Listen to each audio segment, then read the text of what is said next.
সোনারগাঁয়ের কাঁচপুর ইউনিয়নে সাধারণ মানুষের ভরসার স্থান হয়ে উঠেছেন ভারপ্রাপ্ত চেয়ারম্যান শাহ আলম। ফ্যাসিস্ট আওয়ামী লীগ সরকারের সময় এলাকার মানুষ মোশাররফ চেয়ারম্যানের চাঁদাবাজি বা হয়রানিতে অতিষ্ঠ ছিলেন। সে সময় এলাকাবাসী মুখ খুলতে পারছিলেন না, কিন্তু সবার মনে ছিল চাপা ক্ষোভ। বিস্তারিত দেখুন আক্তার হোসেনের প্রতিবেদনে। 5 আগস্টের পর বিএনপির মনোনীত সাধারণ মানুষের ভরসার স্থান ভারপ্রাপ্ত চেয়ারম্যান শাহ আলম দায়িত্ব নেওয়ার পর জনমনে স্বস্তি ফিরে এসেছে। স্থানীয়রা জানান, আগে যেখানে কাঁচপুর ইউনিয়ন অফিসের সাধারণ মানুষ হয়রানির শিকার হতেন, এখন সেখানে শান্তি এবং স্বস্তির অনুভূতি ফিরে এসেছে। ভারপ্রাপ্ত চেয়ারম্যান শাহ আলম বলেন, 5 আগস্টের পর থেকে আজ পর্যন্ত প্রায় 1 বছর পূর্ণ হলো। আমি যা করেছি বিগত সরকারের আমলে কেউ করতে পারেননি। আমি মানুষের পাশে থেকে এ ধরনের সেবা সবসময় করতে চাই। শাহ আলমের দায়িত্ব গ্রহণের পর কাঁচপুর ইউনিয়নের সাধারণ মানুষের জীবনযাত্রা যেন নতুন স্বস্তি এবং নিরাপত্তার সঙ্গে গড়ে উঠেছে।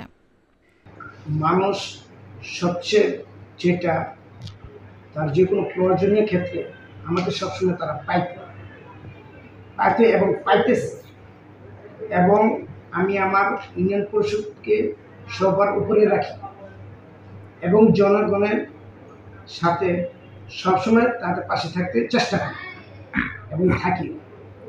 তাদের যে কোনো বিপদ আপদে আমি তাদের পাশে থাকি এবং তাদের সাধারণত টেক লাইসেন্স এবং চেয়ারম্যান সার্টিফিকেট যখন আছে তখনই তাদের আমি সেবাটা দিয়ে থাকি। এবং আমার বাসা অনেকে চিনে, অনেকে যায়, অনেকে চিনে না, তারাও যায়। ওই ক্ষেত্রেও আমি তাদের সাথে সাথে কাগজটি সিগনেচার করে দিয়ে দিই, তাদের এই সেবাটা দিয়ে থাকি। আর বিশেষ করে আগে মানুষের অনেক ভোগান্তি হতো এই বিষয়টা নিয়ে। সিগনেচারের জন্য মানুষের অনেক ধরনের কথা আছে, মানুষ সহজে পাইত না। আমার আল্লাহর রহমতে আমি ভারপ্রাপ্ত চেয়ারম্যান হওয়ার পর থেকে মানুষ, আমার জনগণ, কাঁচপুর ইউনিয়ন মানুষ এই জিনিসটা সেবা ভালো পাচ্ছে। তারা যখন তখন আমি তো পাচ্ছি, আমিও তাদের সাথে সবসময় থাকি। আর আমার রাস্তাঘাট উন্নয়নমূলক কিছু কাজ করছি দৃশ্যমান।